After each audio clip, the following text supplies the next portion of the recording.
शिव महापुराण की कथा कहती है और गणेश चरित्र अपन श्रवण कर रहे हैं। और कल से चतुर्थी लग रही है। जिसके घर में संपदा की कमी पड़ती हो, बीमारियां ज्यादा फैल रही हो, बहुत कष्ट हो महाराज, बहुत ज्यादा दुखी हो महाराज, कोई काम नहीं बन रहा, बहुत तकलीफ में हो, तो शमी पत्र, शमी की पत्ती, जहां गणेश जी का स्थान है वहां पर 5 शमी पत्र 5 समर्पित करें और शंकर जी के ऊपर 3 शमी पत्र समर्पित करें। बहुत ध्यान देना, 5 शमी पत्र जहां गणेश जी का स्थान है शिवलिंग में वहां समर्पित करें, 3 शमी पत्र शिवलिंग के ऊपर समर्पित करें।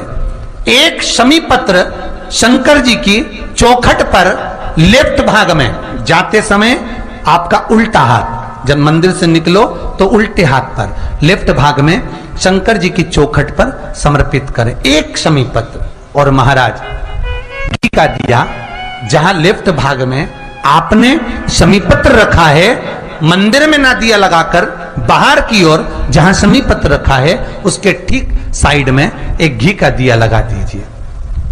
केवल गणेश चतुर्थी से लेकर अनंत चतुर्दशी तक गणेश पुराण कहती है भगवान गणेश जी का, मोर ध्वज का, मयूर ध्वज गणेश का नाम लेकर जो ये दीप शमी पत्र चढ़ा देता है उसके घर से कभी रिद्धि सिद्धि नहीं जाती, वैभव प्रतिष्ठा नहीं जाती। कर कर देखना, अगले साल तक आपका व्यापार कितना चलता है हमको बताना जरूर, करके देखो एक बार। गणेश पुराण का, शिव महापुराण का ये प्रसंग करिए, जीवन में उतारिए। चतुर्थी से लेकर अनंत चतुर्दशी तक गणेश जी का मूल स्थान, आपको गणेश जी की मूर्ति पर चढ़ाने का नहीं बोल रहा है। क्यों नहीं बोल रहा है? क्योंकि गणेश जी की आप प्रतिष्ठा करोगे तो वो टेम्परेरी है, 10 दिन के लिए कर दिया फिर वापस विसर्जन कर दिया। पर जहां शंकर मंदिर में बैठ गए, शिवलिंग स्थापित हो गया, वहां ना जाने कितने समय से शंकर की आराधना हो रही है, वहां गणेश जी सदा विराजमान है, सदा आराधना।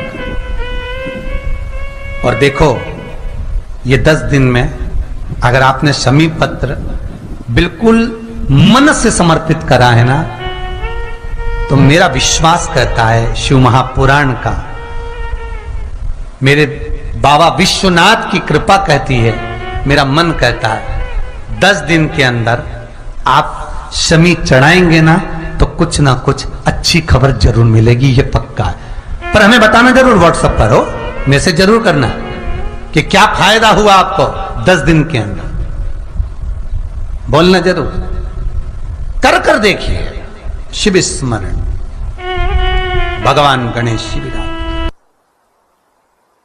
का जो व्रत करने वाली होती हैं, जो चतुर्थी का पूजन करने वाली होती हैं, उनके भीतर का एक भाव होता है कि जैसे ही शाम का समय आए चंद्रदेव का पूजन करें, चंद्र जब प्रकट हो जाए, कलश भर लिया, उसके नीचे आखा दाना रख दिया, चावल गेहूं जो भी आप रखते हो पूजन के लिए, ऊपर पात्र आदि रख दिया जलाशय, फिर अपन ने घी का दिया लगाकर पूजन भी कर ली। तो जो चतुर्थी का पूजन करने वाली होती हैं, जो चतुर्थी का नियम व्रत धारण करने वाली होती हैं, बड़ी बड़ी चतुर्थियां करती हैं या उसका नियम धारण करती हैं, तो चतुर्थी का जो पूजन करती है वो किस चीज के लिए होता है? केवल संतान, पुत्र, परिवार, हमारा कुटुंब, हम जिस कुल में हैं, हमारा कुल वैभव की ओर बढ़े, संपदा की ओर बढ़े और उसकी आयु बढ़े, उसकी आयु बढ़े, वैभव बढ़े। बहुत ध्यान दीजिएगा महाराज, चतुर्थी की पूजन में जो आप आखा दाना रखते हो, गेहूं वगैरह कुछ भी जो रखते हो, उसकी बड़ी महत्वता होती है महाराज। यहां तक कहा गया है, चतुर्थी की कथा तो आप लोग पढ़ते होंगे, जो लोग पढ़ते हैं उनको मालूम होगा, चतुर्थी की कथा में लिखा है,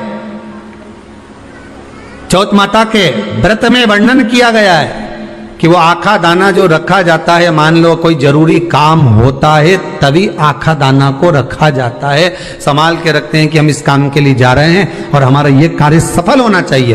तो जिसने चतुर्थी का व्रत करा है जिसने चंद्रदेव का पूजन करा, चतुर्थी का व्रत करा, वो गणेश जी से विनती करके वहां से 2-4 आखा दाना उठा ले, और जो व्यक्ति का काम अटक रहा है अपने ही घर का, पर दूसरे कुल को नहीं देना, अपने ही कुल के अंतर्गत जो काम अटक रहा है उसकी जेब में, उसके पल्लू में उस चीज को रख दिया जाए। तो चतुर्थी जो अगली आती है, जैसे आप महीने की करते हो तो महीने की, और आप जैसे करते हो कि 4 अलग बड़ी बड़ी चतुर्थी करते हो तो उसके अनुसार आपका कार्य सिद्ध होता ही है। उस आखे दाने का इतना महत्व होता है क्योंकि चतुर्थी का व्रत करने वाली माता जब व्रत करती है तो स्वयं चतुर्थी की कथा में लिखा हुआ है कि पार्वती जी गणेश जी से चतुर्थी की कथा बचवाती। चतुर्थी की कथा बाची किसने थी? स्वयं गणेश जी महाराज ने। और सुनी किसने थी? माता पार्वती। बाचने वाले गणेश जी थे, सुनने वाली माता पार्वती थी। तो चतुर्थी की कथा जब होती है तो उसको स्वयं गणेश जी बाच रहे हैं। तो व्रत कौन सुन रही है? माता पार्वती। और आपने जो आखा दाना लिया वो गणेश जी के भाव से लिया, गणेश जी से निवेदन करके, विनय करके